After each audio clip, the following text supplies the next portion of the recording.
increase some meaningful engagement with our followers. We've chosen to no longer post this account. I don't know. Okay, maybe they don't get enough likes. Yeah, well, what's to like about a bridge? Well, I mean, I like a bridge when I need to get across a river. That's perfectly good. I'm not going to go on Twitter about it, though. You guys just wouldn't get Oh, what a shock. Piers Morgan announces that he isn't leaving X. I bet the I wish you were. Yeah, I wish you were, Piers. Right, so Stephen King is leaving X. Oh, he says, I'm leaving Twitter. Try to stay, but the atmosphere has just become too toxic. Follow me on Threads if you like. No, Threads is yesterday's excuse and platform to go to. You don't want to go to Blue Sky, Stephen. That's where everyone's going. He's getting on. He's not keeping up with things. Absolute boom. Did you see before the election? Did you see that Donald Trump at McDonald's meme that he posted? That everybody said, "What?" No, what? Where it was Donald Trump like waving out of the window, saying like, "No, I don't want to talk about so and so. Do you want to hear about Ronald McDonald's cock?" And everybody responded like, "Stephen, did you post this by accident? Are you okay? What does this mean?" What does this mean? Maybe he wants to draw an inspiration for some of these short stories he writes. Oh yeah. What did he mean by that? They have lots of degeneracy inside. He got to the end of a story and went, struggling to finish this story. It'll just have to be another orgy. Except Ronald McDonald's in it this time. Twitter needs to hear about this. The people need to know. To be fair, though, right? Stephen King actually could replace his entire Twitter presence with just chat GPT programmed to hate Donald Trump. Just constantly shitlib talking point after shitlib talking point. We don't need anything else. Same with Mark Hamill. Like, no one needs to actually see anything they post because they post absolutely nothing of value, which is it's remarkable for. And I have to say, Stephen King is an amazing author. He has written some incredible books, and for some reason, his Twitter presence has been a constant cavalcade of disappointment. I think essentially he wants to step into the shoes of Jack Torrance in The Shining, where he was constantly writing the same thing. He said, I hate Donald Trump.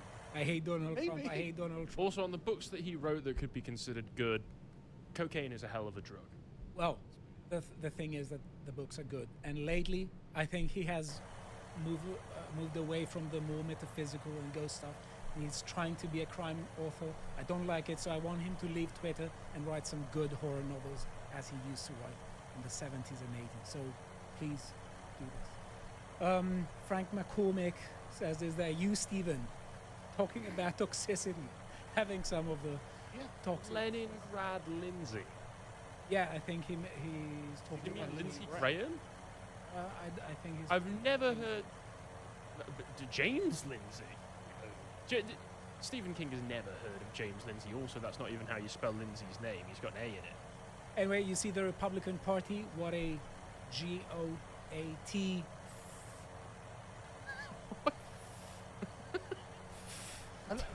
Stop it, Stelios. So unbelievably angry. He's like, you know what? Twitter's become too toxic. I'm leaving, so thank God. That is going to reduce the toxicity. Oh, wait. The Trump Mafia, I'd like to knock their stupid, maskless, super-spreading heads together. Oh, watch out.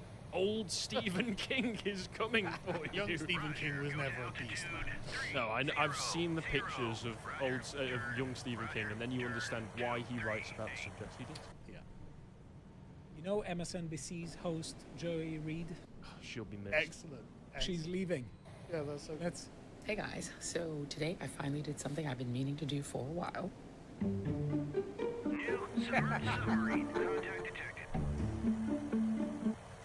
And the reason for doing it, and kissing goodbye my 1.9 million followers over there, is because I hadn't been posting for a long time. I just didn't want to contribute content once it was purchased by its present owner. But just having it there, I was only holding on to it so had the blue mark because I, really didn't want someone trying to take over that name and using it for nefarious purposes. I was a little bit worried about that.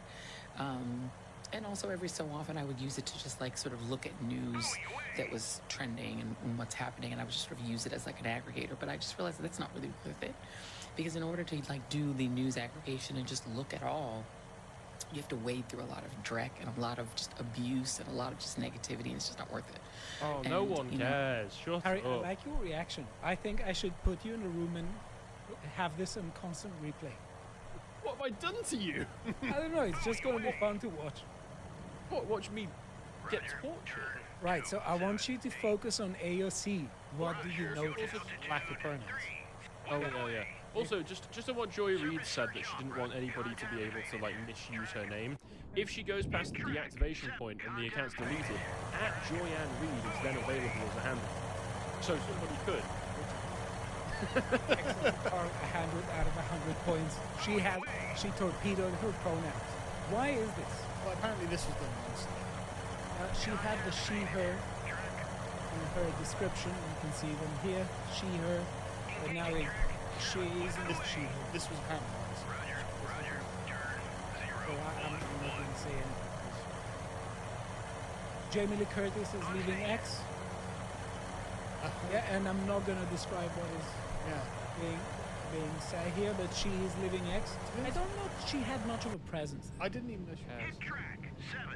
Yeah, but she was a celebrity, like some of those celebrities. I don't know if she got money from the Kamala Harris campaign, but it seemed to me that a lot of celebrities got millions of dollars. I don't think she was one. No, she wasn't one of them, but weren't other celebrities Oh yeah. paid millions of dollars to essentially go up on stage and say, the teleprompter is destroyed, I need someone else to give me an iPad telling me what to say.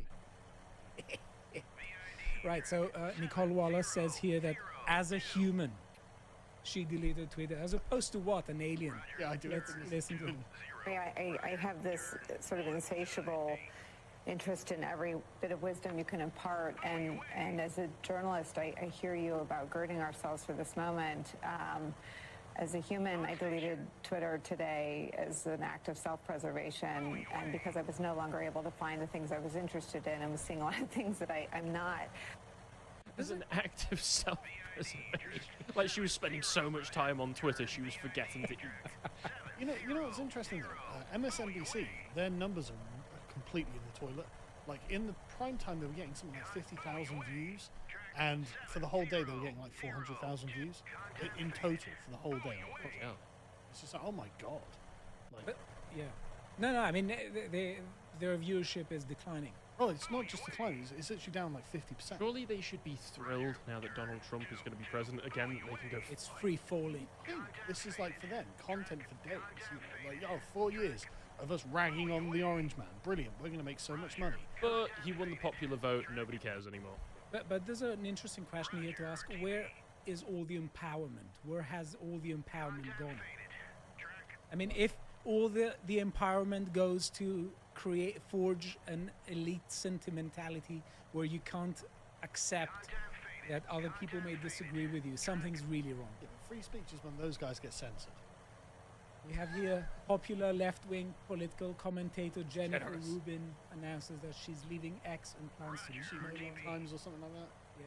Yeah, great. Don't care. Good. I think I've seen her published in the Guardian. Washington Post, MSNBC contributor. Oh no. Yeah. People are saying essentially that she has a record of essentially weird analysis of politics. There's not I'm so shocked. Yeah, What but a surprise. yeah, what a surprise. But what is interesting is that there are a lot of people now that are very much worried that Twitter is going to become an echo chamber. I think that it's not. Oh, it's going to become an echo chamber. yeah. It's going to become one. My God, that'll be the first time ever. No, but the point is that with these people, they weren't actually contributing to any kind of discourse. Yeah. That wasn't discourse. So, no, if it's going to become an echo chamber or not, it doesn't depend on these people being on the platform. Say this, where am I going to go to find the absolute worst takes ever now? You can tune into MSNBC. What if that goes off the air because of the crazy viewership? We can do something. You can visit the Guardian's website. I can make. I can assure you that I will be sending you stuff like that. Oh, thank you. Stelios has a nose for it. I actually do hope they come back because I enjoyed the sort of Thunderdome aspect of Twitter. You know, I like getting bombarded with bizarre takes from all points of the political compass. And if suddenly, like, the shitlib bit drops out, I'll be disappointed. I'm like, oh. To be fair, I've not seen a mass exodus of FBPE profiles Yeah, no, I haven't yet. seen any of that. So they're still around, so we can still have the gladiatorial combat. So I still have the second worst takes. Okay, so question here. Because They're pretty high up there. I know. don't know if you'd I say know. second. Jen Rubin, FBPE. I think they're going to be back. And I'm giving it about a month. Because Before all of their accounts get deleted. 3 for weeks good. to a month. 3 weeks to a month. I think Harry's nailed it on that. Because I didn't realise that you had a month before it was permanently gone. Yeah. Because otherwise, Joyanne Reed is going to have somebody on Twitter. Me. Is going to have Carl. Taking that at Joyanne Reed, and I'll just change my name to Carl Benjamin. But do you think the bridge is going to come back? I think the bridge is not going to be back. I think that's the most terrible tragedy ever. It'll be a real loss. Why did they think it was worth announcing? Nobody knew it existed. Anyway, do you want to go through some of your Rumble rants? Yeah. I'll do. Caleb says, this is a Stelios shaming chat for not wearing a tie. Good point. This is another one. Dog Breath says, when the Guardian criticizes guacamole, what does it actually mean? Does it actually mean mushy peas? I like mushy peas, man. I don't know what guacamole is. It's Like like Mexican? yeah, it's It sounds disgusting. it's no, the Mexicans, right? They've got like every bean under the sun, but haven't managed to figure out baked beans yet. It's gross. You didn't read the person who's praising me for not wearing a tie. Yeah, I know. I deliberately avoided that. Praised for that. This As- is a new as- pressure. As a now, the only reason you didn't wear the tie today is because you were messing it up. Yeah. This is behind the scenes exclusive. Peter says, People tune in for. Blue Sky looks suspiciously like an exact Twitter clone, right down to the icons. How long before they are sued for copyright infringement? Well, the thing is, it was made by Jack Dorsey. So, like, he made Twitter, and he's like, I'm going to make Twitter again. It's like, but why do we need to do that? And besides, they're all Twitter clones anyway. Yeah. But nobody ever goes to them because everybody's already on Twitter. Hewitt wants to know what we've done to deserve this Stelios. He needs the time. Or lack thereof. No, he meant Clifton Bridge. What have we done? Sayron says, hi guys, I have a Blue Sky account because I have a couple of friends over there who don't really use Twitter accounts. That being said, it's so boring over there and it looks almost identical. Well, that's because you're literally getting one kind of take the whole time. And so it's like, okay. Fun comes from contradiction. To be fair, on Twitter, at least you've got a pretty high chance of whatever you post, a load of retarded Mexican groypers will show up in your chat to call you Jewish for no reason. It's always funny when that happens. Let's carry on. Anyway, on to some not so happy news now. I'm going to take us through how the government, particularly the UK government and other Western governments, invade your neighbourhood, because the government at any time will just airdrop in a load of new soldiers, new British people into your neighbourhood, which you can do absolutely very little about. And this is a lot down to the completely broken asylum system that we have in the UK. Max on Twitter, excellent poster. I've been promoting him quite a bit recently, but honestly, he's been doing some really good work. Found this post on Reddit from a former asylum decision maker who now works for the Department of Work and Pensions, where he explains just how broken the system is. Now, this is from a year ago, so we'll see in a moment that Max actually got contacted by people who work for the who work as asylum decision makers right now, who filled in some extra developments that have gone on since a year ago. It was bad a year ago, but it's so much worse now. It's so much worse. So if you're wondering why it is that the UK government just lets so many asylum claims through, it's because basically the entire system works in as a system of middle management office targets. So in the same way that when I worked at a call centre, I was expected to hit a certain amount of calls every day and behave in a particular kind of way on those calls, and maybe if I was doing insurance, get a certain amount of claims through every day. That's the exact same kind of target incentive structure that they have for asylum claims decision making. So here, he says, the role changed so much in a single year, your target is events. That's interviews with asylum seekers or completed decisions, either grant or refusal. Initially, the target was 4 events. By the time I left, it was up to 8, as the Prime Minister tries desperately to clear the backlog. Now, this would have been Rishi Sunak, but we know that Keir Starmer has made similar promises. Is that like per day or per week or what? I would assume per day, or at least maybe per week, actually. He says, so the job is aggravating because asylum seekers have all been prepped in the 2 or so years between claiming asylum and the interview that they end up having with you. For example, every Turkish or Iranian claims the same.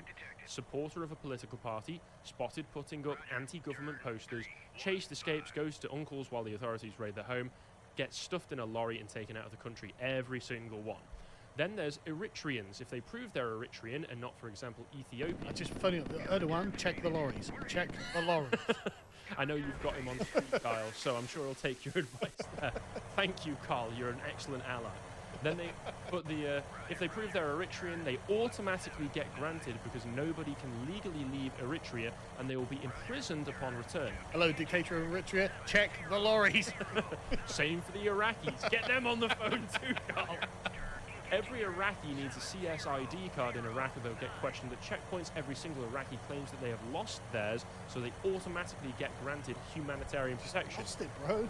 Because if they return to Iraq without it, they'll be tortured at the airport. Regarding the targets as well, so here's where the slippery middle management aspect of it comes into it. Regarding the targets, a grant takes about half a day to write. So that's if you're letting them into the country. So it's going to be 8. A refusal, a full day. This is not considered when the weekends and your total is totted up. So what you'll get is a case that you want to refuse, but you'll be missing your target if you do so, and you'll find a reason to grant it instead anyway. That's basically how the Prime Minister is trying to clear the backlog. So not actually taking due diligence, not actually looking into the accuracy of the claims and processing them that way. Just get them through to meet your target because your job is at stake. Directly incentivized to that. This is another layer of the onion of deception, because what happens here is that what we need to bear in mind when we're talking about European countries and Western countries and countries elsewhere is that we have democracies, and because we have democracies, a lot of politicians think only their re-election, and they have 4 years planning in their mind. And what happens is that in other countries such as these, they may have decades of planning before. So one of the plans that they have is to ship a lot of people into the West, make them vote for the open borders agenda, and then open borders and be able to increase the power of the lobby in the West. That's certainly one aspect of it, but also again, it's the managerialism of our current society just means that every aspect of society has to be managed in the same way that an office environment does, and it's subject to the same petty incentives that they all are. And in fact, somebody in the replies here has said, I see this also from the job centre side. Now, interestingly, earlier on this year, I spoke to somebody who works at a local job centre and mentioned, because he was living near a load of Turkish barbers and stuff, and I joked saying, I see you've got a lot of money laundering fronts nearby. And he was like, yeah. And then he started talking about his job as in the job centre, saying that he would get these large groups of Albanians who clearly couldn't speak English but had all claimed asylum or got into the country in some illegal way. And they would always have one representative who could speak English, who had been coached on what to say to get them all jobs. And he couldn't do anything about it, even if he knew that what was going on right in front of his eyes was illegal. So, but from what you see there, that's pretty bad. Obviously, that's terrible. Well, as I mentioned, people have been getting in touch with Max ever since then, and it's gotten a lot worse. A lot worse. So he couldn't reveal who sent him these DMs, but you can see here that he has been DM'd by people saying that the grants that took a half day to write, now they've got a streamlined process that takes 10 minutes. Rubber stamp. Yep. Rubber stamp. Copy and paste templates for of reasons for every decision. Refusal letters still take a day or longer. People wonder why we're a poor country now. Yeah.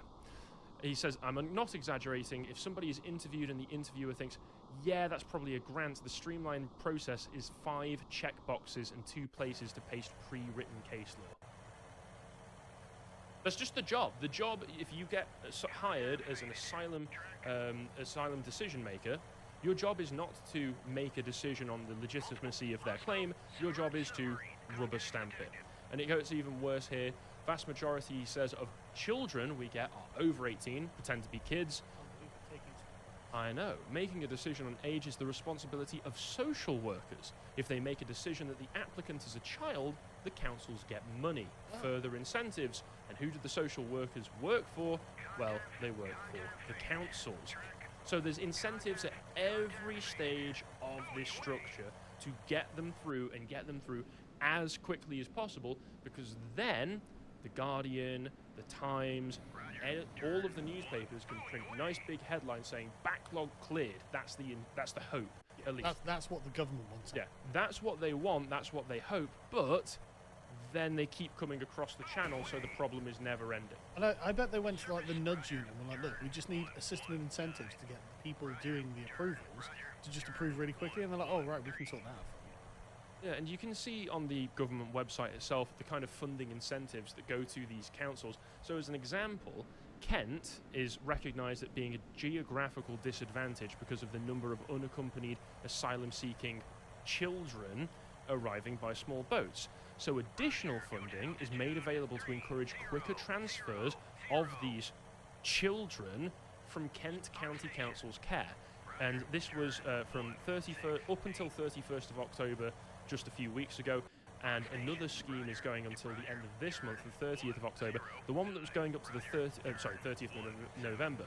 The one that was going up to the end of October was that if you could get a transfer within 5 working days, within 2 working days, the council would get 15 grand for it.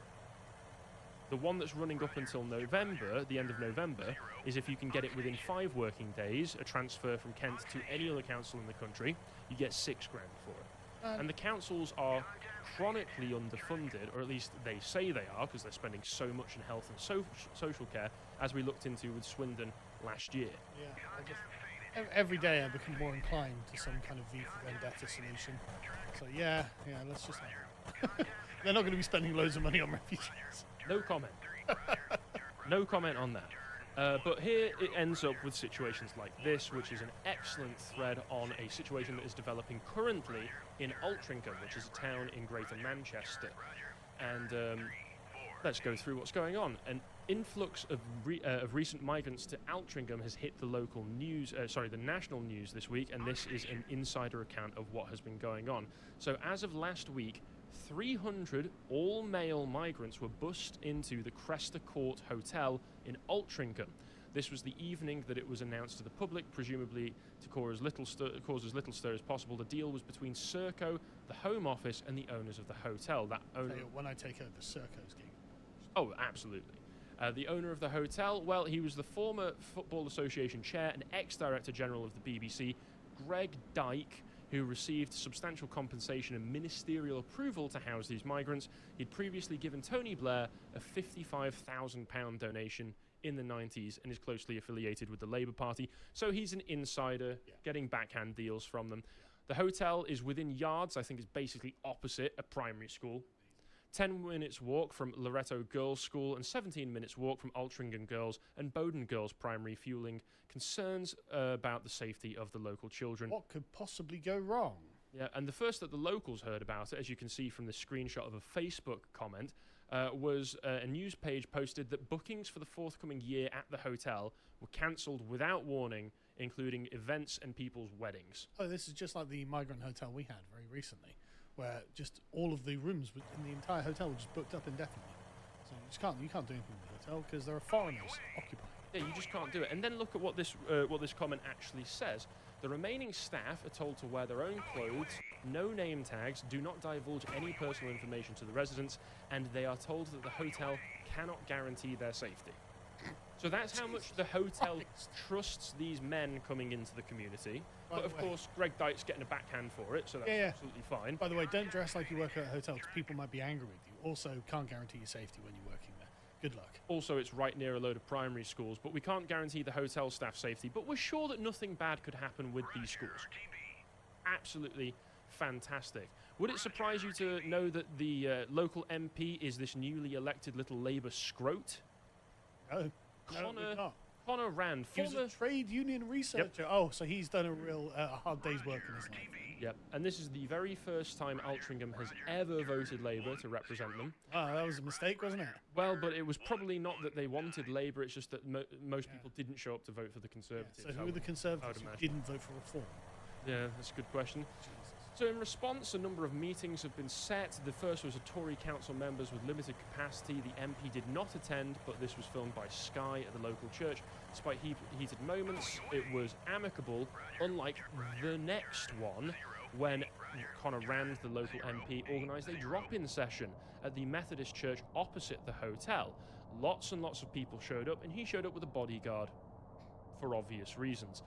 Hundreds come and go as Rand is subjected to enraged locals shouting at him. A woman screams in his face and is escorted away by the bodyguard. Others call him a traitor, and a man advises that he should update his CV as he'll need it soon. Many tell him he's out of his depth. Any difficult questions, he tells, "Oh, it's above my pay grade," or "That's a question for the Home Office." You're an MP, man. Come on. Exactly. But in the managerial hierarchy, that's above my pay grade. Point. Sorry, I'm only a middle manager. You need a higher middle manager to answer that question for you, and they're all booked up at the moment, so we can't say anything. He didn't have any specific figures regarding costs. He confirmed the contract is 12 months, but may be extended, which means it will be extended.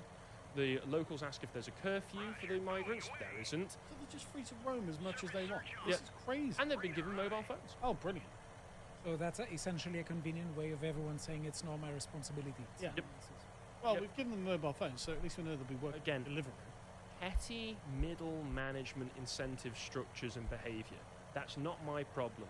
That's more than my job's worth. It is literally a government of low IQ jobs worths. That is what we have, especially across the local constituencies. Once a decision has been made on asylum, new migrants will be brought into the hotel, so you get a constant flow of invaders coming into your local community, eyeing up the children in the primary schools. Fantastic. Prove us wrong. Someone asks if they can be vetted if we don't know who they are.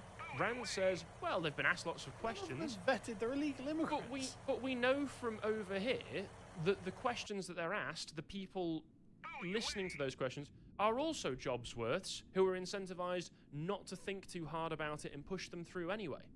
Yeah, and they've got a stock response anyway. So, oh yes, I fled Turkey from in the back of a van, blah, blah, blah. Yeah, but basically people were very, very angry the whole time, but one of the biggest annoyances that people got from this was this moment right here, where they learned that the migrants, when they were worried about whether they were going to start filling up NHS backlogs, don't worry, we've got a very simple solution for any backlogs in the NHS that could be caused by this.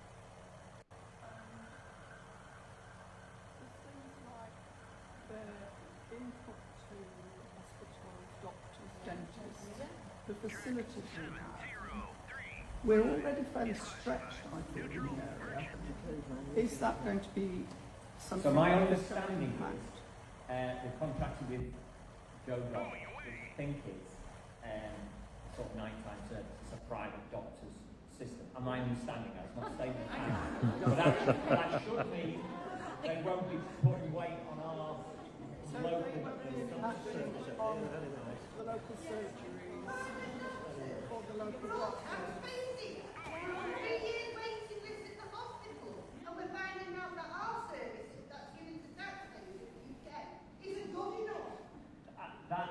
And they haven't proved it. And they really seriously Yeah, people furious. It's always someone else's responsibility. Just to make sure I'm clear about that, did he say that he's going to be paying for private healthcare for these illegal migrants? Someone's going to be paying. Well, yeah, not he, yeah. Yeah. So, yeah. The local council, to avoid NHS backlogs, will be paying for private healthcare. For a bunch of grifting loser men who have managed to sail across the channel. Yeah, and what does the local news, because obviously this is Greater Manchester, there are local reports going on as well, such as this one from the Manchester Evening News. Arrivals that have divided the town. Oh no, I think it may have united the town. Yeah, well, yeah. Who's in favour of this? One or two idiots they can find. One or two people that they've cornered on the street and go, do you think we should let them in? And they're like, I think, yeah, sure, whatever. Yeah, Let me get on with my shopping. Yeah. Yeah, asylum seekers living in a hotel in Altrincham have told of their traumatic journeys, so they get a nice puff piece. In the local news, they get a nice puff piece. And tell me if this sounds familiar to the Reddit post. One of the stories in this article, okay? Back at the hotel, Abel is explaining how he fled Eritrea as a small boy with his mum after his dad, a Pentecostal Christian, was arrested by police. To this day, he has no idea what happened to him. Boo-hoo, I guess we'll have to take you in. Guess you're my responsibility. Yeah, give him free healthcare. Yeah, but pay for private healthcare. Yeah. There you go. But after moving to Ethiopia, he said the persecution continued and said his mum was arrested on suspicion of being a spy. Likely story. It's amazing how every single How one is of this these our people problem? have some kind of like James Bond spy backstory. He was later told that she had died after being beaten while in custody. When I was a young boy, everything was good, but then it went bad. In Ethiopia, people thought my mum was a spy. They told us we were not Ethiopian. They told us to go to another country. So I had no choice but to be bussed over to England, put over in a dinghy, and then given free private health care by the local council. Amazing. Pay the people traffickers. That's a good question. I think How did he afford that? his explanation, I think, in the article is basically, oh, well, they snuck, some of the other people who had paid snuck me on. Oh, really? Did they? Yeah, sure. Those people traffickers are running a loose ship, aren't they? And again, as we know, if they can... There's so much room on the dinghies. I know, as we know from here as well, if they can prove that they're Eritrean, how? I mean, they don't have ID, they don't have any identifying DNA documents. test them? What? I mean, I what? doubt they do. Could you imagine if they're doing a 23andMe test for them? They just automatically get through. Automatically put through so they can be airdropped right next to a primary school near you, where maybe your children go. If I wasn't married with kids, I would probably go to France, pay to get on one of these dinghies, come across, and look them dead in the eye as I go, yeah, I'm from Eritrea. Oh, yeah, no, you need to give me a hotel. Put me in the hotel. Give me the money. This albino, mate. Yeah, exactly. Yeah, exactly. What about your accent? Well, I just really like British TV. You know, like I would just see how far I could get with my obviously English accent through the system, just see if they'd. But no, that's obviously not true. You know, I'm just. So but then who knows? You might even be able to put like an HMRC complaint through. Exactly. Get them fired. You're denying my human rights, bro. And this is just can't get. This isn't specific to England or Manchester. This is happening in Ireland too.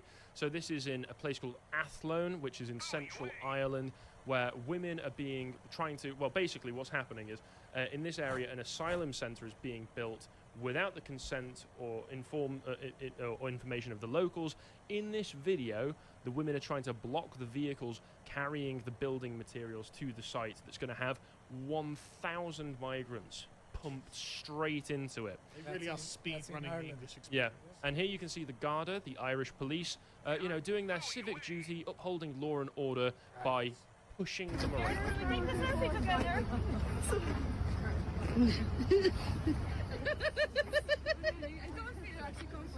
It's the same one again, isn't it? Yeah! I mean, fair that they're in good spirits, but again, most of the time the police are not on your side with things like this. Yeah, the police will do exactly what the state tells them, so don't ever think they're going to side with you. Yeah, this article has more information on it if you want to check in the description below. But what it does say here is that the Department of Children, Equality, Disability, Integration and Youth said last month that it planned to develop a new international protection accommodation centre at Lizziewallen, Athlone. The planned development of the Midland Accommodation Centre at this state-owned site will be supported by an extensive programme of local engagement. I don't want to have to be forced to deal with these people. The site being developed in Lizziewallen will provide tented and modular accommodation for international protection applicants. They're all children, bro. They're just a load of kids who look 30 years old. Work to enable provision of accommodation at this site will commence soon, as the first residents will be accommodated about 5 weeks after works commence. So you've got no time to prepare for this, no time to plan, no time to protest, except for maybe a few women get pushed around by the police.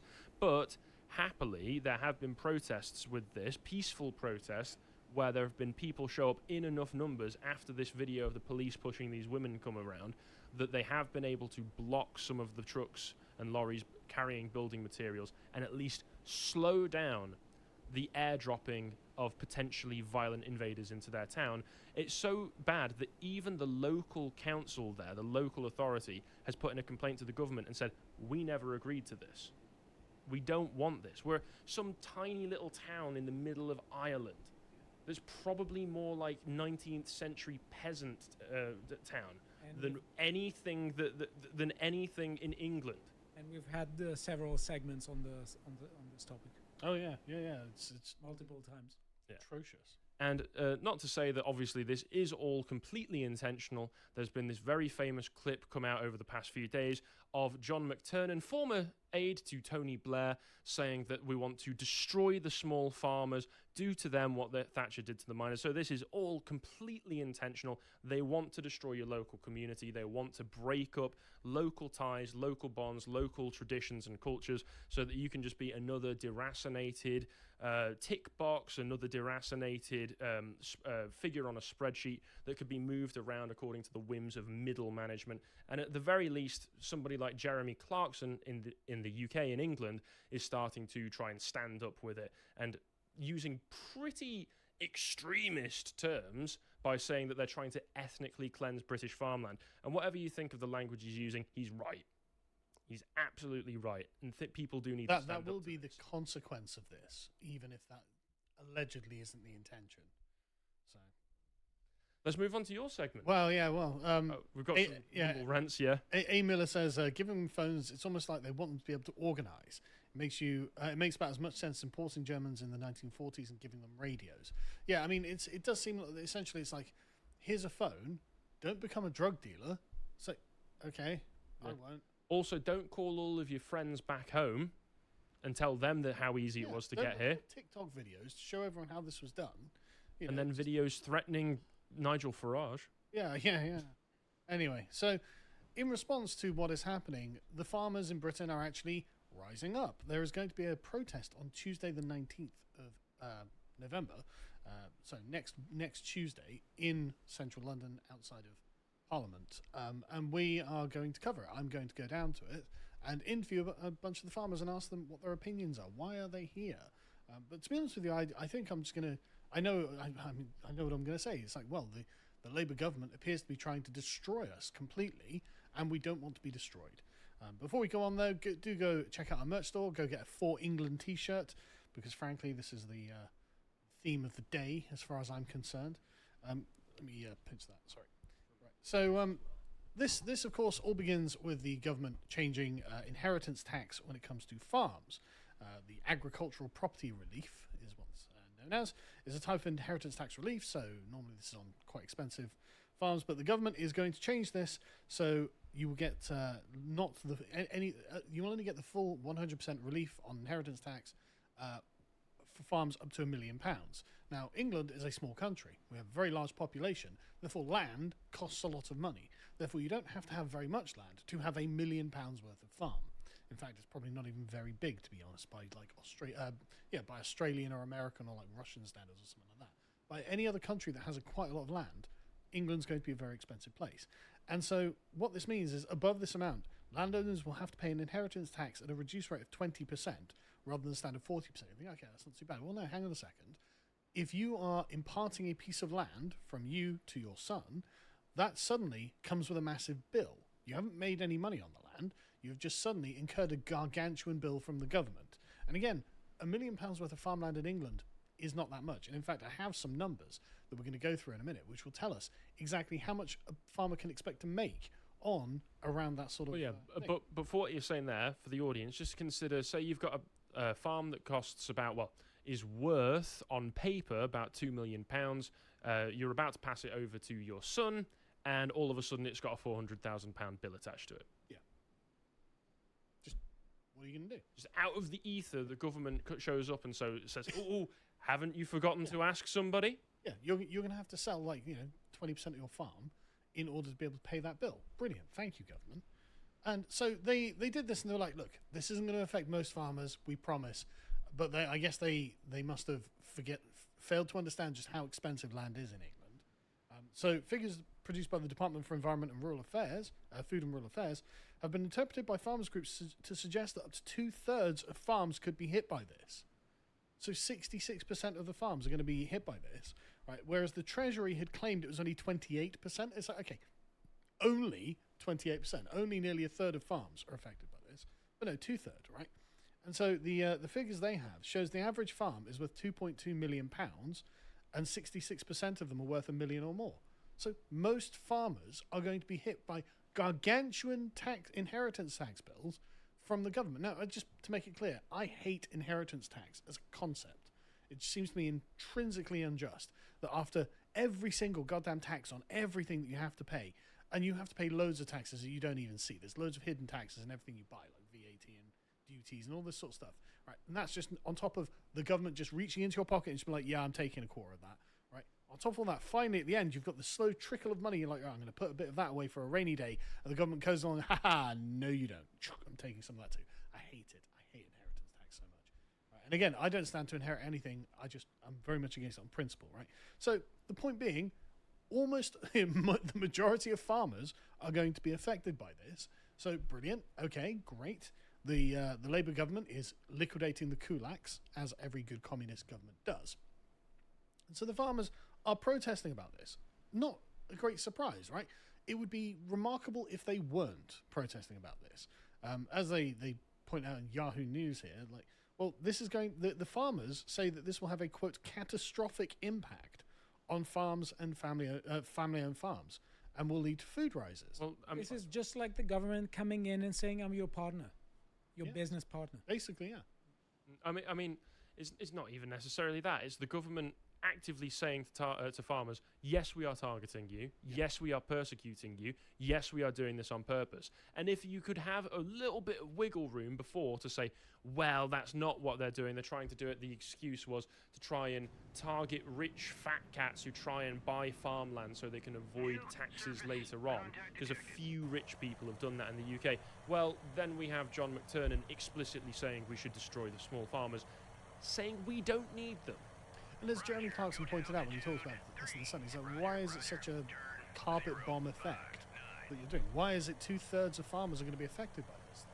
You know, it's just, oh, we're worried about a few fat cat landlords. No, you don't. Because what you're going to do is force 2/3 of the farmers to sell up their farms, and who's going to buy that? BlackRock. That's who's going to buy that. It's going to be massive international monetary funds. And so they are going to just buy up English farmland, and suddenly we're going to find ourselves dispossessed in our ancient country. So what are we doing? This is crazy. And everybody knows that attacking the food supply domestically is always ended. So Communists bright. have always done so well with that. And it also increases the food dependency on foreign farmers. Exactly. It puts us completely at the mercy of international markets, which is actually something I don't want to be at the mercy of all the time. But of course, as they point out, they say, look, this is going to lead to food price rises. Yeah, well, I mean, you know, it's the Labour government. You didn't expect them to do something good for poor people, did you?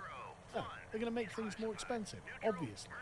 So Jeremy Clarkson will be appearing, apparently, at the farmers' protest, but he won't want to lead it, because he said that, look, I'm not a family farmer, and those who support Keir Starmer will point this out. That means any points scored will be lost in a blizzard of class war shoutiness. I don't think the class issue is an issue here at all. Jeremy Clarkson is at least a farmer. Yeah, I don't think people will care, and I think that's a very, very easy problem to just step over.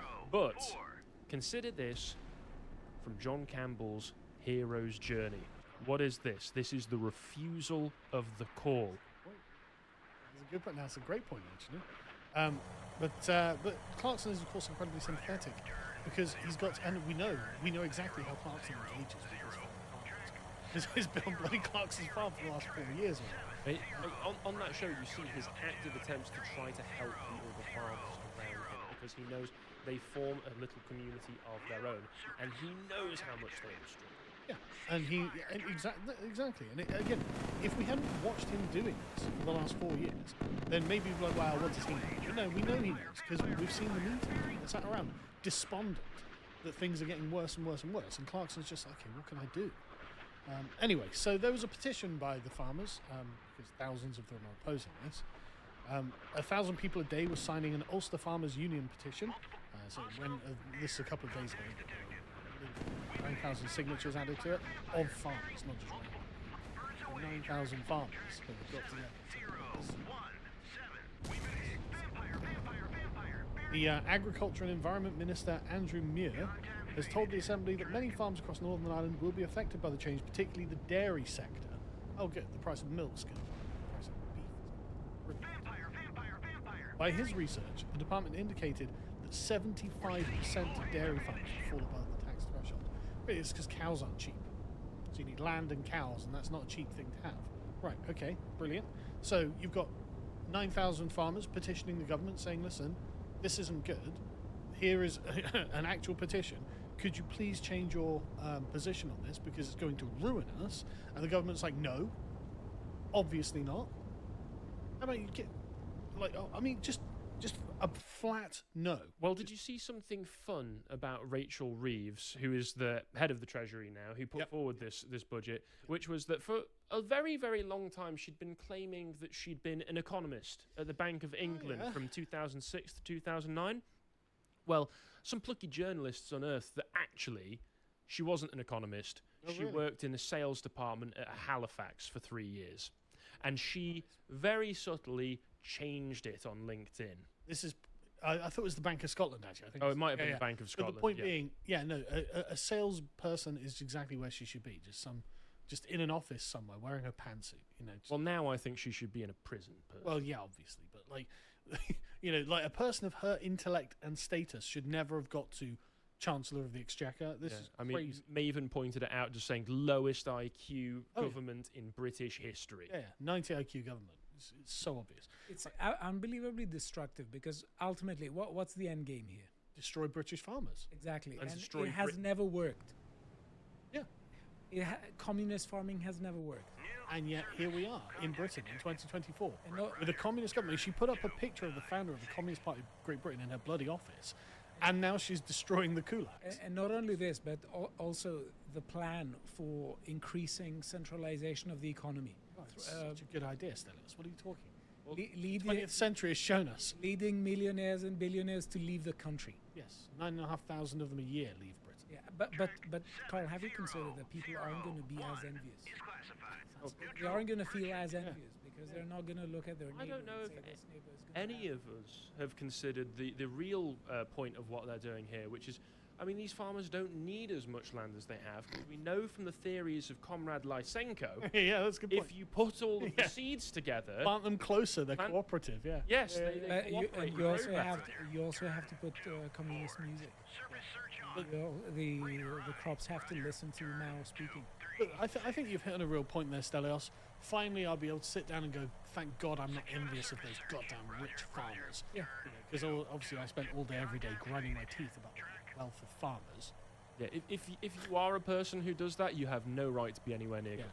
So they said that there's just gonna be no change to this, no mitigations to the policy. We're gonna take your farms, basically, is what they've said. And so the Country and Land Business Association did an analysis on this. I'm like, right, so the average family farm would have to spend 159% of its profits for a decade to pay this inheritance tax, right? So here are some numbers. So a typical 200-acre farm owned by one person, which would cost more than £1 million, the 2.2 million farm, makes an expected profit of £27,300 a year. £27,000? Are you kidding me? I wouldn't do farming for 27 grand. That's not a lot of money. 27,000 too many. That's 10 grand According to less. the Labour Party, yeah. That's about 10 grand less than the average wage in this country. if you've It got a depends salary. on how you slice it, but yeah, it's probably 28. I think is the average. But Perhaps I'm thinking medium. yeah, maybe. Yeah. Calculate it. But the point is, these farmers aren't walking around swaggering around their farms with pockets full of gold. Right? This is a low margin. Against this, I have seen some of the most disgusting, dehumanizing, targeted propaganda from disgusting Twitter accounts, one of which I saw posting, well, have you ever seen a poor farmer? Terry Christie. Yep. Insufferable screeching. I'm not even going to carry on. Yeah, have you ever seen a poor farmer? Well, I mean, I don't know how you define him poor. Again- but if I was only earning 27 grand a year, I'd consider myself fairly poor. Again, they own assets which have been passed down to them often through generations and generations and generations. And in terms of the actual liquid cash that they have, they are poorer than many people. But the point being, they can't pay 159% of their profits for 10 years to pay off the government's inheritance tax, 435,000 that this person would have to pay. They can't pay it. The government, I assume, it's entirely possible our low IQ government has no idea how per capita works. Do you think David Lammy could understand Yeah. it? If you presented him the concept? I Listen, think Rachel Reeves can understand. listen, David, this is per capita, but he goes, but this number's bigger than this number. Honestly, I think Rachel Reeves is currently dead. She's worth 2 million. It's like, no. And so, yeah, to be able to pay this, they would have to sell at least a fifth of their land, which, of course, is going to reduce the amount they could potentially earn per year. So if you're going to reduce the land by a fifth, it's fairly reasonable to expect that you'd be reducing your profits by a fifth. So now you're getting about 20 grand a year? Something like 21 grand a year? What are you doing? I have an idea of what they're doing because it's no secret that these are globalist communist policies. Well, the globalist communist policies are redistributive policies. So they say we have wealth, we have the have-nots and the haves. We have the rich and the poor. And when they're talking about taking from the rich and give to the poor, they don't mean taking from the English rich and give them to the poor English. They say taking from the world's rich and give it to the world's poor. So according to their own criteria, people who get 27,000 a year are very rich. Yeah, they come in because there are people in other places in the world who make $1 or $2 a day. So that's exactly the rationale behind it. Almost everyone right now is rich. So we just in the eyes of the government. Continue funding an infinite, unsustainable population explosion in Africa. Yeah, because there are no limiting principles in this strategy of redistribution. There's also a moral imperative regarding things like rewilding as well. So they think they've got an environmental edge on this too. So it's like, oh yeah, we'll take it away from the farms, and then we'll just leave it as wild land. And they go. Do you know what this farmland needs? Wolves. Yeah, brilliant. And I might actually accept that, but they wouldn't let me then go out and hunt the wolves. Yeah, could I get a shotgun? Could I get a gun and shoot some wolves? No, you've just got to look at the wolves until they eat you. Yeah, basically. Thank you, kid. So anyway, the point being is the government is doing everything in their power to destroy small British farmers, right? Working families who actually own the land, have cultivated the land. And the reason, if you look at the patchwork of England, right, England for about at least 800 years has had a very active land market, right? Unlike most other places where you've had peasant holdings, England we had private holdings, right? So this is what the yeoman farmer was. He was a man who could purchase land and sell land. And so if you look at the countryside of England, it's a patchwork of strange, negotiated settlements that have built up over the centuries. And what they're basically doing is saying, no, that's got to go, right? The way that the English have made and crafted England little by little over the generations, we're just going to format it into giant square farms. They're going to be owned by foreign multinationals. Right? That is atrocious to me. I hate the very notion of it. And I'm so glad that there is going to be a massive protest about this. So like I said, this is going to be 11 a.m. on November the 19th with speakers from across agriculture, TV and politics. There'll be speeches, a procession to Parliament Square, and there'll be lots of people who are, of course, making their voices heard. And like I said, I'm going to be going down there with a camera, with a microphone, to interview people. Why are you here? What are your concerns for the future, etc., etc. I want to know what these people are thinking and whether it lines up with what I think. Because I'm not a farmer, but looking at this from the outside, I'm just like, right, this Jeremy Clarkson isn't overacting it, saying, well, isn't this like an ethnic cleansing of the English countryside? Because it kind of looks like it might be. So anyway, the government's like, well, okay, technically you can protest, but if you block the roads, oh, you're in trouble.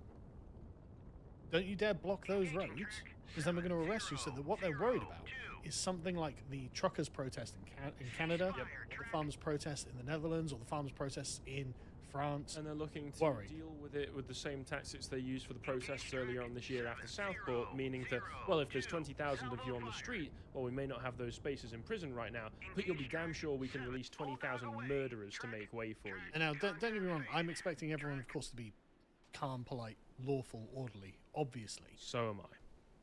So I'm not worried about that. Won't stop them. Yeah, that's not.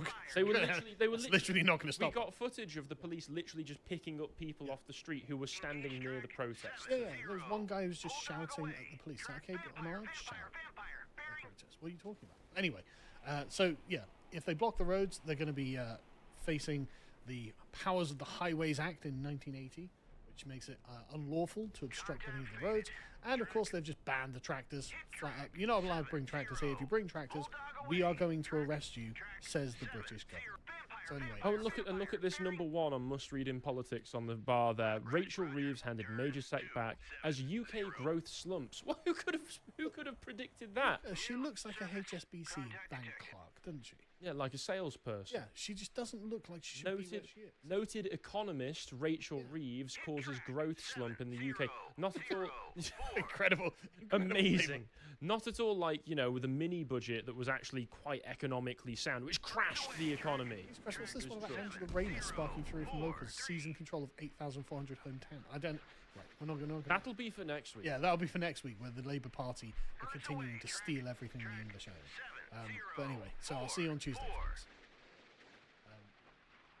Hiroshi Ban says, so when farmers sell their land to pay inheritance tax, you still pay tax on the sale too, don't you?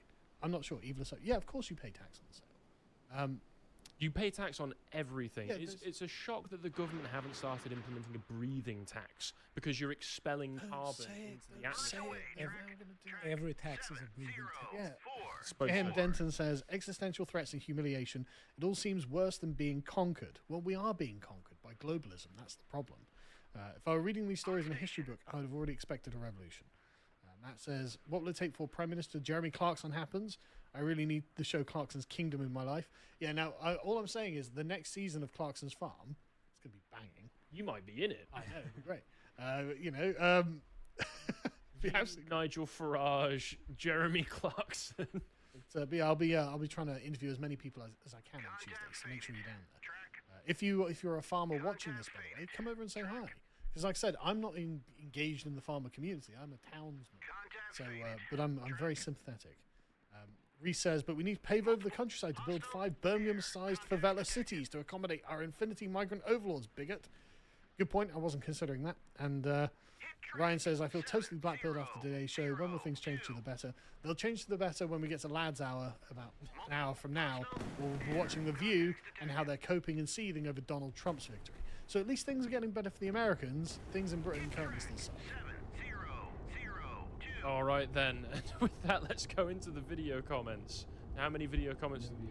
No video comments. Why? Straight to the normal comments in that case, the written ones on the website. So Russian Garbage Human starts us off but with a compliment for you, Samson, saying still chuckling at the thumbnail.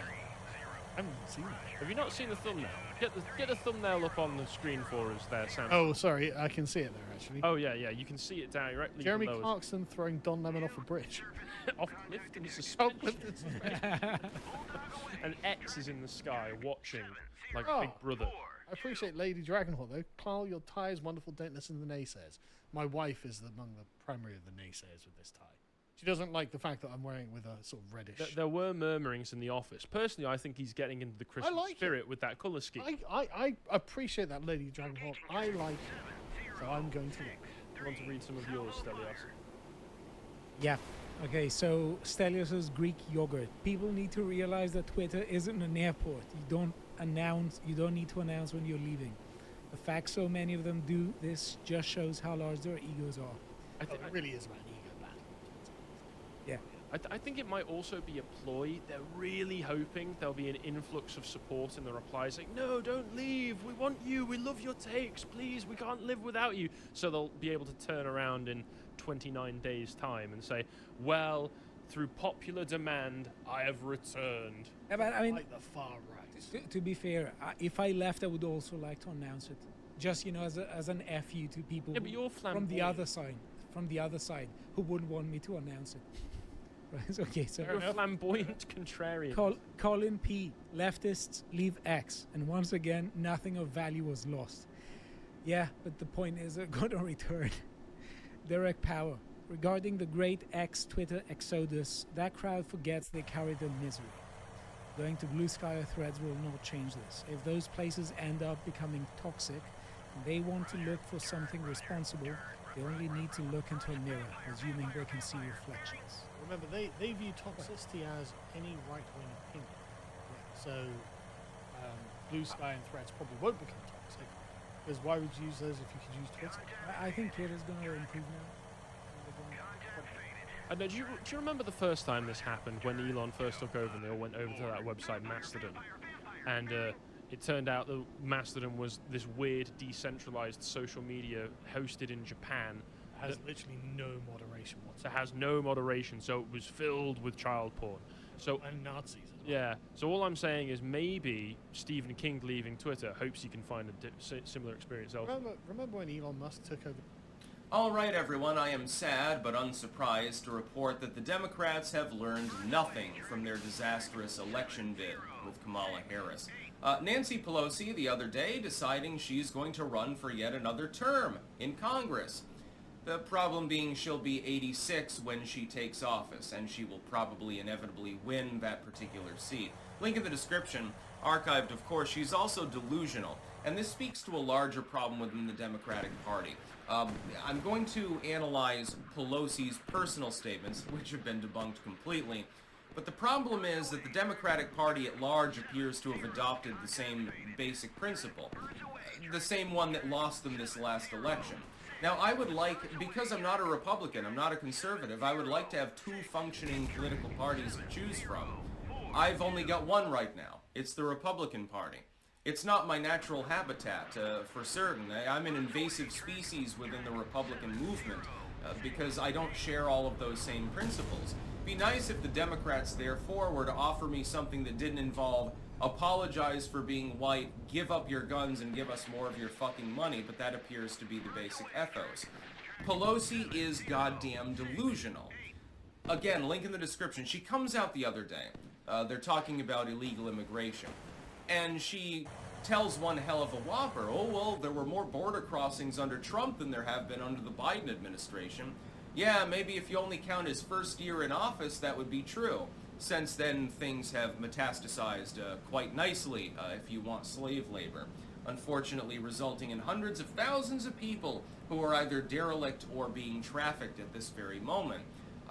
Probably millions, but we don't know the exact numbers because there's no actual effort being made at the border to document all of these people. Pelosi comes out and tells that WAPO, she gets fact-checked, WAPO and all of the others, you know, she gets 4 Pinocchios for a reason. Because it's quite clearly wrong. And it speaks to a larger trend within the Democratic Party. They just don't understand why they lost. This is one of the reasons. It was because of the border, because of taxation and economics in general, of course, inflation ticking upwards. I'll be covering that separately later on my live stream, and things like that. They just can't get their shit together. They're living in La La Land. It's like watching Alice in Wonderland while high on shrooms or something like that. It doesn't make any sense. She could be the Mad Hatter. I mean, she'd probably make less sense than the Mad Hatter, actually, at times. Claiming that the border is A-okay, Biden did a great job, it's been a great presidency, and all of these things. That's exactly what you don't want to do. Because you lost. And you lost stunningly. And you lost for a reason. But the Democratic Party is, other than Fetterman, this is the other tragic irony. Fetterman comes out and calls her out and says, well, you know, maybe we need to cycle out some of these geriatric people, let other people have a turn. A dude who had a massive stroke and for a couple of months was fundamentally incapable of understanding what he was reading is now the voice of reason within your political party. Now, I mean, that's great for Fetterman. It's not great for your party. Pelosi, meanwhile, is a shriveled up old husk who's clinging to power because she doesn't know how to let go of it. She's like a Bilbo Baggins if he retained the ring, so to speak, only more fucked up and definitely more malevolent. Watching the Nancy Pelosi saga, my God, I don't think that, I mean, she's going to go Strom Thurmond mode, if I had to guess. She's going to be there, sitting in her chair, totally out of it. She's going to look like Jimmy Carter on his 100th birthday party. She's not going to be self-aware, and her aides, her staffers, are going to have to sign the papers for her, which shouldn't, by the way, be acceptable at all. There's a reason why Trump has suggested term limits for members of Congress. It won't get passed because Congress people don't want term limits. But Nancy Pelosi is the craziest among them. God damn it, you make Chuck Schumer look like he's sensible at this point. She's completely delusional, but she's just a microcosm. The problem is that Nancy Pelosi, as the de facto standard bearer of the Democratic Party, for the most part, at the moment, is sort of a representation of their general principles and the way they want to do business. Apparently, the way they want to do business is by lying, and having a bunch of geriatrics running the show. Well, we saw what happened in the 24 election. Again, I would like to have a healthy Democratic Party, like a party of JFK, something that I can consider voting for. It's nice to have a choice. It's nice to not have to side with the Republicans by default simply because they're the only ones that can get their shit together. And these are Republicans that we're talking about. What are they best known for? Fucking up. Kasparian the other day, I had to disagree with her. She was talking about the Democratic Party in general and saying, well, you know, they just fuck up over and over again. Normally, that's the Republicans. The GOP loves to steal defeat from the jaws of victory. Lately, though, it seems like the Democrats are the ones doing that. Nancy Pelosi running for another term. Okay, let's see how well that goes. Especially when she says weird shit like this. And also, she was completely balls to the wall drunk while she made this address. Watch the goddamn video. That's not just due to the fact that she's got old age on her. It's not just due to the fact that she's, I don't know, 82, 83 or something like that at the moment. She's getting up towards, you know, Biden and McConnell levels. McConnell had the sense to step down, though. Nancy Pelosi doesn't. She's clearly inebriated here. And I don't think it's just booze, by the way. I think they have her on uppers or something like that. She seems a little bit spry for somebody of her age range. But then again, she also instituted a lounge in D.C. where people in Congress could go and get booze. On the taxpayer dole, by the way. Technically speaking. I loved the fact-checking on Twitter, actually, the other day on that one. It was very, very funny. A little bit of a workaround. Now, Pelosi's gone completely insane. Oh, yeah, border crossings were down under Biden. No, they weren't. We've got the numbers. You got fact-checked by literally everyone. And this is the problem of the Democratic Party, ignoring the problem, casting blame on others, pretending that they're responsible for what you yourself have incepted. Fetterman is apparently, inexplicably, the only Democrat that understands this. Which is, I mean, if you had told me, again, even a few years ago, if you had told me that Fetterman was going to be the voice of reason within the Democratic Party, I would have chuckled myself to death. I probably would have been one, I would be on Wikipedia right now as one of those people that died laughing. It makes absolutely no sense. Their strategy does not exist at the moment. And I think I know why. I think there's court intrigue going on still. You've got multiple groups within the Democratic Party. So you've got like the Pelosiites and their kin. And Schumer, I suppose, because he's her little bitch. Then you've got like the Biden and Obama front. Then you've got like the Harris far left front. And they hate each other. So they can't get their shit together. There's no coordination whatsoever. I have a feeling they're going to do very poorly in 2028. I'm just preliminarily saying at the moment, if nothing else changes within the party leadership structure, they're going to get goddamn hammered. It doesn't even matter who runs. That's about all. Peace out. New submerged submarine. Contact detected.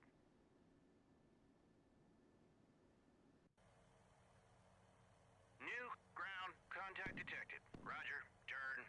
Roger, turn. Roger, roger, roger, turn. 094. Track 7. Roger, turn. 071.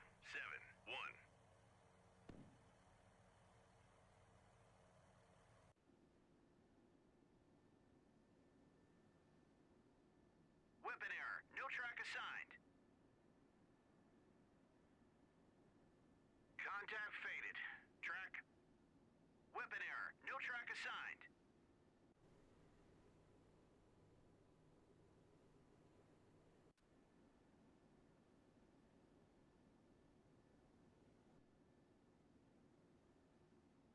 Engage track 7073. Track 7076 is classified. We've been hit.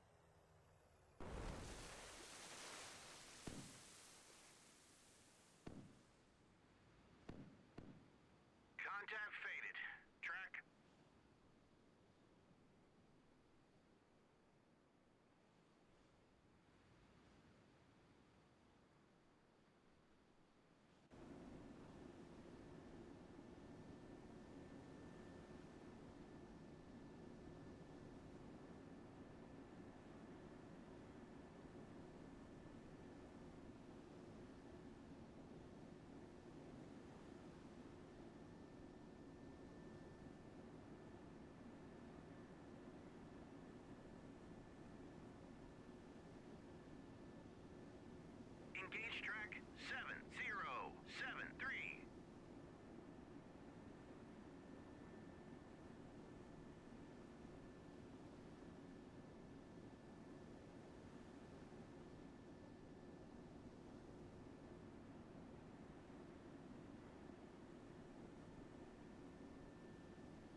All right, everyone, now we've got some funny news, which is that Kamala Harris appears to be pondering, should I run for governor in California? This is actually, I mean, politically speaking, for her at least, a good idea. Gavin Newsom is very, very likely to seek the presidency in 2028. I would put him at the very top of my short list of people likely to run. Now, would he win? Well, I don't think so. There's a lot of hypocrisy with the French Laundry and the lockdownist period. There's a lot of baggage to go along with Gavin Newsom. I'm not sure that he would carry it through the primaries, actually. It sort of depends on who runs against him. But having vacated that gubernatorial slot, it is possible that Kamala Harris will run for it. And preliminary polling shows that it's about 50-50 as far as people supporting her. She would have a little bit of an uphill battle, I think, and may end up losing in a spectacular fashion. And that sets us up for something that could be very, very funny in the future. Imagine this. Kamala Harris runs for the gubernatorial slot in California, manages to lose to a Republican, and then the Republicans have another Arnold Schwarzenegger. It'd be a rhino. It'd be like a Phil Scott Republican. That's the only thing that can win in California. There is the possibility that in a few years we're going to get to enjoy that particular spectacle. In fact, I don't think that it's unlikely. I think she definitely has further political ambitions. I don't think she's the kind of person that's going to wander off Al Gore style, grow a beard, although she's old enough to do so, and then just, whine and complain years later and be a so-called activist. She seems like the sort of cutthroat that would want to immediately re-enter politics. The best way she can do that is by throwing people under the bus, by the way, which is going to be very funny to see. If I had to guess, I'd say that Kamala Harris is going to end up being Hillary Clinton 2.0. That is, she's going to throw other people under the bus, blame them for her own failures, and then try to pivot to other political success. She's still young enough that she can, seek office again. Hillary Clinton, she sort of passed that by, unfortunately for her. Fortunately for the rest of us, by the way. As far as her career trajectory goes, since she's clearly not going to run for the presidency again, that's off the table. There's no possibility of that after such a defeat. She could go down back to state politics. She could run for governor. She could attempt to grab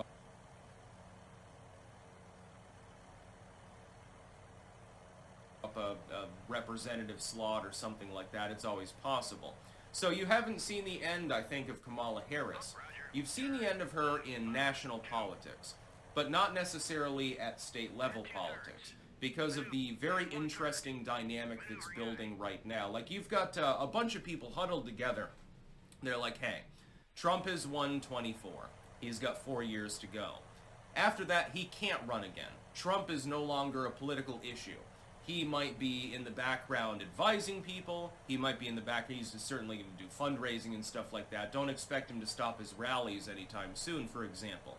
I have a feeling that he's going to be on the forefront of whoever runs after him. Presumptively Vance. We're not sure, though. He could stand down.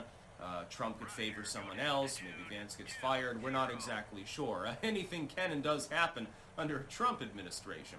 We're not sure exactly who the Republicans will stack up. With the Democrats, though, you have a fairly short list of people that have any talent at all, and so they're going to seek that spot, and Newsom would be on it. If that particular role, therefore, is vacant, Kamala Harris could very easily come in and at least attempt to run for that particular office. Thankfully, for those of us outside of California, we don't have to deal with that. And Kamala Harris is basically getting, she's getting the honorable mention prize, so to speak. Well, you didn't make it as a president. You were a shit show as a vice president, but here you go, gubernatorial slot. It wouldn't surprise me in the least. California is a very lopsided state. She could probably win in a state like Vermont or Hawaii as well, if she were to run in them, because they're so hyper-partisan. It's sort of like if you have an R after your name. It doesn't matter if you're a John Cornyn sort of unipartyist, technically liberal. You go to a deep red state, you're probably going to win anyway simply because you have name recognition and you're in the right party. So I have a feeling that Kamala Harris is going to try it. Prediction, I believe that Kamala will attempt to run if Gavin Newsom vacates. If Newsom is too busy doing other things, on the presidential level, she will probably try to run for that role. Whether she wins or not is a different story, because California has jungle primaries and things like that. They have a weird political system in general. She might be running against another Democrat, I believe, for that particular seat. In which case, I would favor her to lose, actually, because I have a feeling that people are, the Democrats in specific, if they get riled up over the Trump administration, and this is her biggest stumbling block, they're going to blame her. They're going to blame her roundly for anything that they perceive of as going wrong. Oh my God, Trump, cut this social program. Trump reduced taxes on corporations or something. She'll get blamed for it. She'll get blamed for it because she lost against him. So that's definitely too much to her detriment. So you could see Governor Kamala, Governor Harris of California. What a wonderful time for the people of that glorious state. It's sad. There's so much beauty in California, so many great things to see, but then it's sullied by its political system. It's rather strange considering the state was built by a bunch of nomads, effectively, who wagoned across the country through unknown territory at times in order to settle there and pan for gold and shit like that. It's the story of a state that became a little bit too successful and then grew decadent, I suppose. That's about all. Peace out. Turn to course 246. Hell my.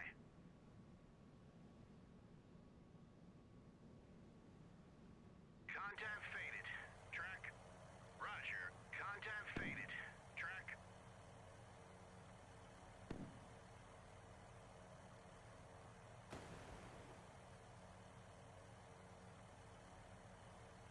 On station.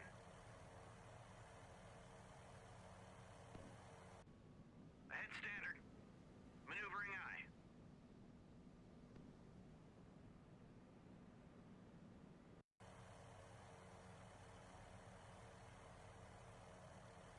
Roger. Turn 2.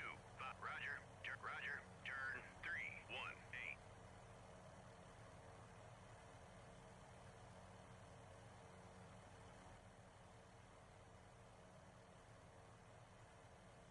Engage track 7080.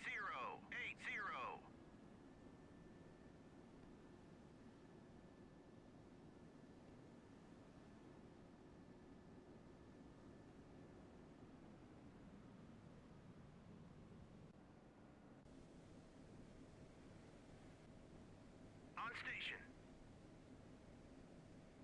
Engage track 7081. Engaging track 7080. Salvo fire.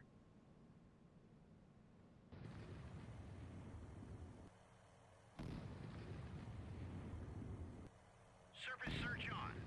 Radar eye.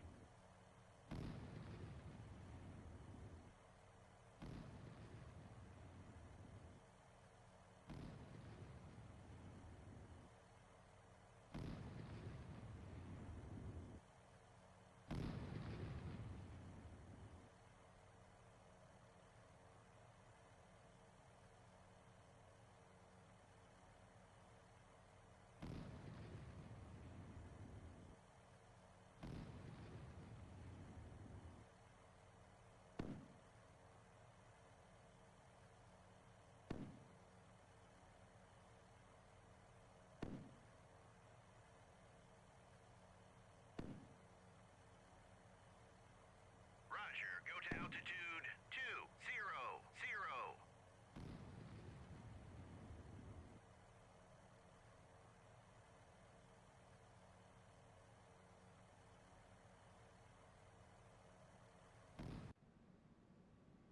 Track 7083 is classified. Neutral, merchant. Engaging track 70. Contact faded. Track. Ceasefire track. Engaging track 7. Contact faded. Track.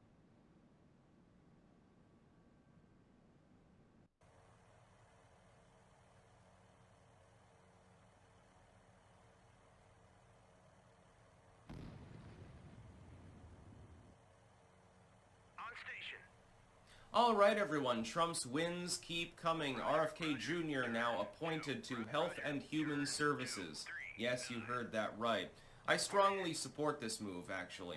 I think RFK Jr. is the right man for the job, and that's partially because I was thinking the other day, I've edited works across multiple centuries with regards to dietary science, medicine, things like that, because it's part of the occult, and it's also fascinating to me. If you watch the progression of it, I could probably make a 5-hour-long video on the subject. In fact, maybe I will at some point in the future. And I noticed something. The people who ignored health guidelines, for the most part, not always, but for the most part, probably came out healthier than those that followed them. Need I say more about the FDA's food pyramid, for example, from when I was a kid, stressing that it was important for kids to get 6 to 11 servings of cereals every single day. The problem being, of course, most of those were highly refined, just empty carbs and stuff like that. In reality, you should be getting more red meat and greens. Go and get some sunlight. Fuck the sunblock and stuff like that. That's how you remain healthy. Look at me. I don't look all fucked up. That's basically my own health advice. Grow your own food whenever possible. Learn how to cook, and it's slightly important. Eat a bunch of herbs and weird supplements and stuff like that. Just do what you want. A lot of it's genetic anyway. RFK Jr. appears to understand this. For example, he's come out lately against fluoridation of public water supplies. I think that that's actually very important. You see, most people brush with a fluoridated toothpaste, so they're already getting enough fluoride into their teeth to protect the enamel and to strengthen their teeth in general. If you overdo it, you end up with fluorosis potentially, you end up with other problems, the health problems. RFK Jr. is saying, look, everyone's already using fluoridated toothpaste anyway. They go to the dentist, they get the fluoride tray. You don't need to fluoridate the public water supply. And there are some people in the health industry, specifically the dentistry industry, because they want people to lose their teeth so that they can make more money. There's an impetus there. They're up in arms right now. Oh my God, he's a conspiracy theorist. The kids are gonna have cavities and shit. Well, I mean, the FDA probably created more cavities by giving your kids 11 servings of Wonder Bread every single day. Just to be clear, the government is not your friend on health issues. It never has been. I looked back through the centuries, and I looked at the sort of health advice that was given. And you really have to separate the wheat from the chaff, so to speak. Sometimes the advice makes sense. Hey, turnips are good for you. I agree. Turnips are lovely. I love growing them as well. Thankfully, they're easily grown on our local soil. But then you also have crazy health advice like, hey, take a drop of arsenic for your cold. Use Nux vomica. Oh God, you should look that up. Lobelia can cure literally everything. And lest we forget, the concept of modernity with regards to medicine, technology, etc. is always an illusion. There's always more research coming in. There are always more things that we can understand about the world around us. And so what RFK Jr. actually is stressing with regards to health, which is the nominated position that he would be in human services, he's fundamentally correct, because over time things progress. They don't really progress though, they just change.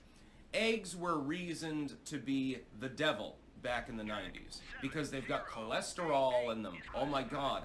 And cholesterol was correlated with heart attacks and strokes and stuff like that.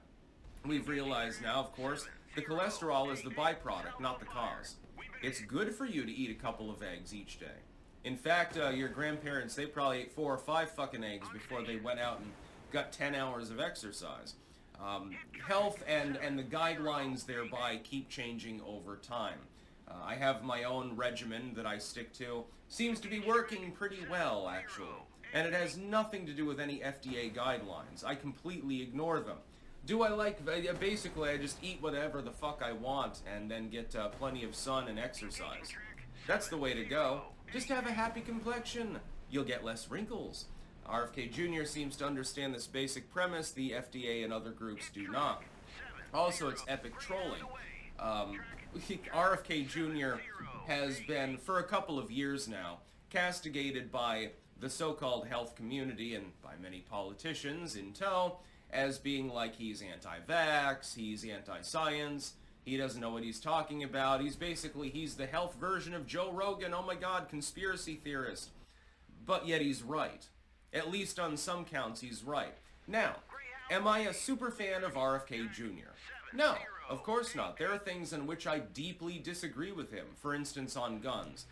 He went from generally being ambivalent to the topic to swinging hard left and saying, well, assault weapons, they have no reason to be in civilian hands. Thankfully, this particular position would not give him latitude to even talk about the issue, because it has nothing to do with it. I guess in a roundabout way, the Biden admin is trying to tie it in as a public health crisis, gun crime, and things like that. I can't imagine RFK Jr. doing that, though. I think he would be good in that role. It pisses the absolute shit off of the left. Oh my god, if you haven't seen their mental breakdowns yet, you've got to go and take a stroll across X right now and just look up RFK Jr. They're going completely apeshit over it. God, I think this is them going crazy on a level that even like Tulsi Gabbard or Matt Gaetz can't attain. This is the ultimate of meltdowns from the left, and I'm loving every second of it. But yeah, I do believe, if RFK Jr. comes in there and the only thing that happens is, hey, we need to shut off the fluoride supply in the public water systems, that would still save a lot of lives. It would still save a lot of money, because then crooked dentists and orthodontists wouldn't be able to bilk people as much, and it would be a good time. Yes, you should use a fluoridated toothpaste. You need no further fluoride than that. You don't need to drink it. You don't need the trays. That's just the truth of it. And this will eventually be borne out as reality, although right now, because of the orthodoxy of medicine, you're considered a conspiracy theorist by suggesting it. Just as back in the 90s, if you suggested that kids should not eat 11 slices of goddamn Wonder Bread every single day, you were a conspiracy theorist. And therefore, you were wrong, because you went against the orthodoxy at the time. That's about all. Peace out.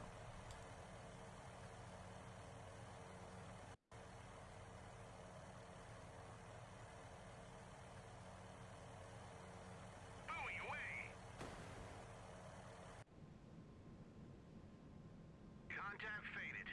Buoy away. Buoy away.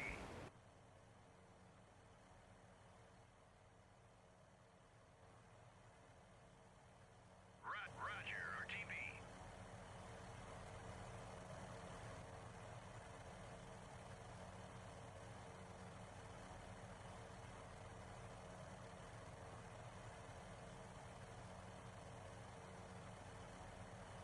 Buoy away.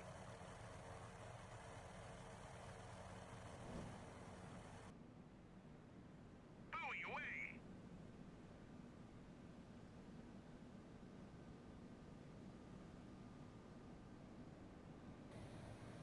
Buoy away.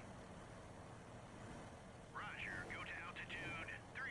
Roger, turn, 2, 4, 6. Roger, buoy away. Surface search on. Radar eye. Buoy away.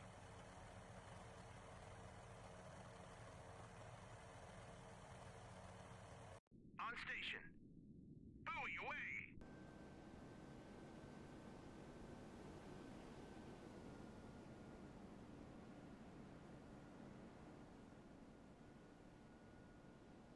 Contact faded.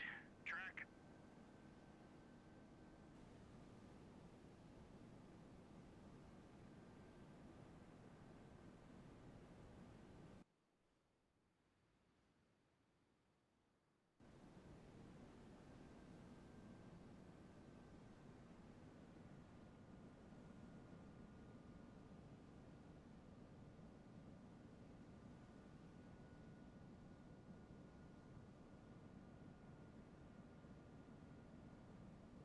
Contact faded.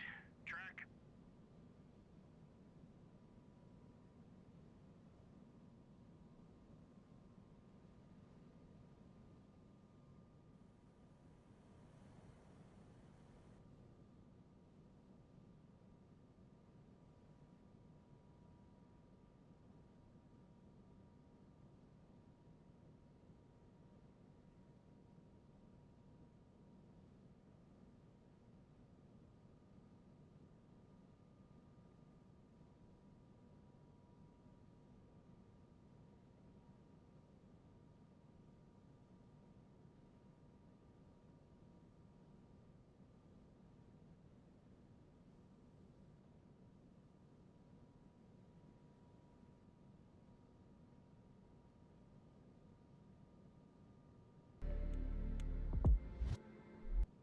So the 2024 presidential elections have come and gone, with Donald J. Trump becoming the 47th president in the United States.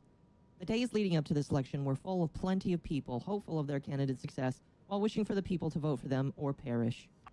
However, when the dust settled somewhat early into the night, it was clear who the victor was, and everyone, including a lot of VTubers, had a lot to say about it. However, today, my focus is going to primarily be on the VTubers that have been experiencing a bit of Trump derangement syndrome and showcasing their opinions for you. I hope you, the viewer, enjoy. Before starting this video, please make sure to like and subscribe to my channel and turn on notifications so you get more VTuber Versus videos just like this. Starting off today's adventure, TFM Johnny, the Wolf Boy VTuber, would say, "This is the first time in my 36 years when I'm not sure it's going to be okay. But I'll never stop fighting, and neither should you. May a democratic America survive this. May Western democracies survive this. May Ukraine survive this. There are dark days ahead." Candied Calico would say, "I'm debating on whether or not I should just leave this hell site for good.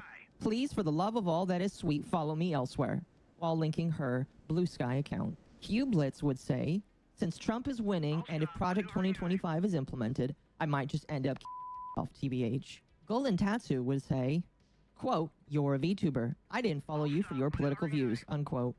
Shut the up. Genuinely, my friends' human rights and lives are at stake.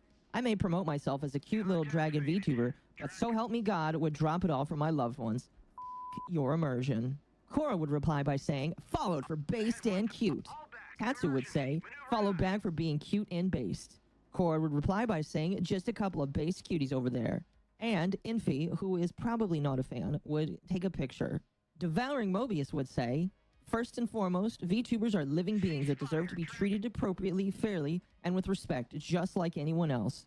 It doesn't matter what image we use in place of the real faces. What gender or sexual preference we have to cohabitate on the same planet." Dayton Williams would say, in reply to Golden Tatsu, 1. What friends? 2. How are their lives at stake?